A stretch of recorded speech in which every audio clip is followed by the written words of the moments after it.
Wisalah Channel. Assalamualaikum warahmatullahi wabarakatuh. Abdullah bin Samir dan peristiwa Ashabul Ukhdud. Kisah ini terjadi di negeri Najran, sebuah kota di barat daya Arab Saudi yang sekarang masuk ke dalam pemerintahan kerajaan Arab Saudi, letaknya berbatasan dengan negara Yaman. Menurut sejarah dari Ibnu Ishaq yang menceritakan dari Abdullah bin Abi Bakar bin Muhammad bin Amr bin Hamzah bahwa seseorang dari penduduk Najran yang hidup pada zaman Umar bin Khattab menggali bekas reruntuhan bangunan di wilayah Najran. Pada saat penggalian, tanpa sengaja dia menemukan makam Abdullah bin Samir, di mana keadaan jasadnya duduk sambil meletakkan tangannya pada bekas sebuah pukulan di kepala. Manakala tangan yang memegang luka ditarik, maka mengalirlah darah dari bekas luka itu, dan apabila dia diletakkan kembali pada posisi lukanya, maka darah pun berhenti mengalir. Sementara di tangannya tertulis, Rabbi Allah, Tuhanku adalah Allah. Atas kejadian ini, ditulis surat kepada Khalifah Umar guna mengabarkan tentang peristiwa itu. Khalifah Umar membalas surat mereka dengan memerintahkan agar jenazah yang ditemukan itu diletakkan dan dimakamkan seperti posisi semula.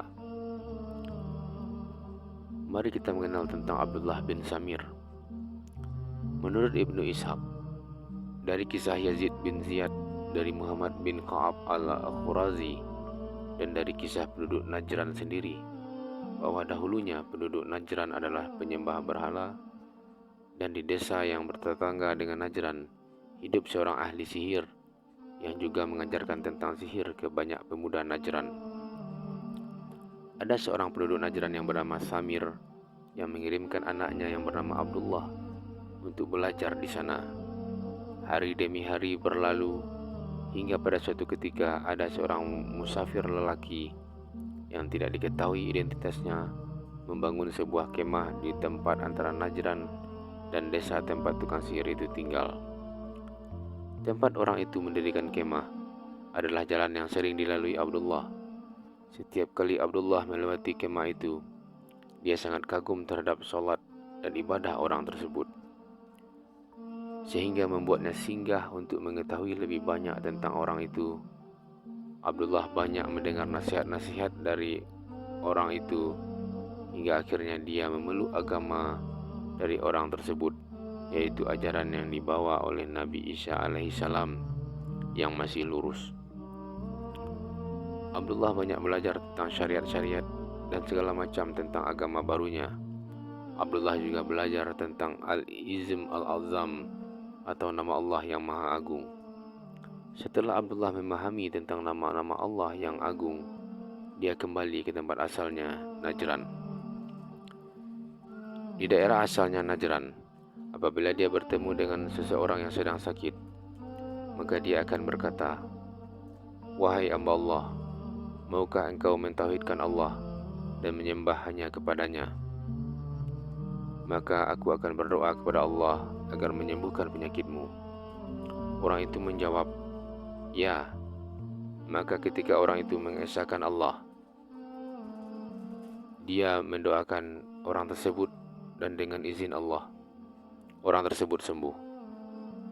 Dan ini berlaku ke setiap orang yang sakit di wilayah Najran, sehingga tidak ada seorang pun yang sakit di Najran kecuali kemudian mendatanginya, dan atas doanya dengan izin Allah penyakit yang diderita orang itu pun sembuh.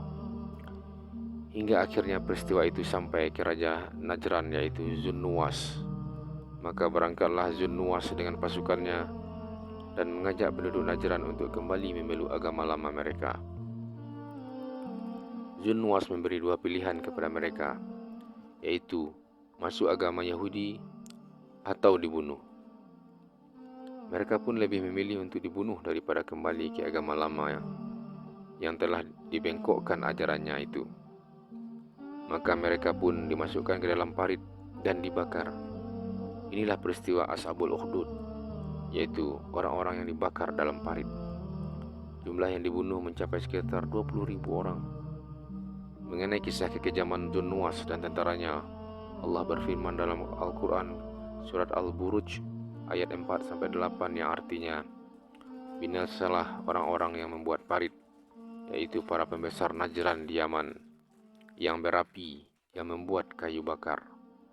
Ketika mereka duduk di sekitarnya, sedang mereka menyaksikan apa yang mereka perbuat terhadap orang-orang mukmin. Dan mereka tidak menyiksa orang-orang mukmin itu, melainkan karena orang-orang mukmin itu beriman kepada Allah yang Maha Perkasa lagi Maha Terpuji. Maha benar Allah dengan segala firman-Nya. Dan adapun kepada Abdullah bin Samir, Zunwas berkata, "Kau telah merusak keadaan penduduk negeri ini, dan kau telah melakukan perbuatan yang berseberangan dengan agamaku dan agama nenek moyangku. Maka engkau akan aku bunuh." Abdullah bin Samir berkata, "Kau tidak akan pernah bisa melakukan hal itu." Maka Raja Zunwas memerintahkan pasukannya untuk membawa Abdullah ke sebuah gunung yang tinggi, kemudian dilemparkan dari situ. Tetapi anehnya, dia tidak mengalami luka apapun. Kemudian dia dibawa ke perairan Najran yang merupakan sebuah lautan di mana tidak ada sesuatu pun yang jatuh ke dalamnya kecuali akan binasa. Maka dia pun dilemparkan ke dalamnya. Namun kembali dia keluar dari laut itu dengan selamat. Tak kala dia berhasil lolos dari semua siksaan raja, Abdullah bin Samir berkata, "Demi Allah, sesungguhnya engkau tidak akan pernah sanggup untuk membunuhku hingga engkau mentauhidkan Allah. Hendaknya engkau beriman dengan apa yang aku imani, karena sesungguhnya jika engkau melakukan itu, maka engkau akan diberi kemampuan untuk membunuhku." Mendengar itu, maka Raja Zunwas pun mentauhidkan Allah dan melakukan syahadat sebagaimana syahadatnya Abdullah bin Samir. Kemudian Zunwas memukul Abdullah dengan tongkat yang ada di tangannya, yang kemudian membuat Abdullah bin Samir terluka dan dia pun berhasil dibunuh. Selang beberapa lama setelah peristiwa terbunuhnya Abdullah, Zunwas pun meninggal dunia. Dengan adanya peristiwa ini, membuat penduduk Najran makin banyak yang memeluk agama Abdullah bin Samir sesuai dengan ajaran Nabi Isa bin Maryam yang ada di dalam Injil yang lurus pada waktu itu. Dari sinilah sebenarnya asal-usul masuknya agama Kristen di Najran. Kemudian terjadi penyimpangan-penyimpangan terhadap agama Kristen itu sampai diutusnya Nabi Muhammad SAW sebagai Nabi terakhir. Itulah kisah Ashabul Ukhdud dan penyiksaan yang mereka terima karena mereka beriman kepada Allah. Wallahu a'lam bishawab. Hanya Allah yang lebih mengetahui kebenaran yang sesungguhnya.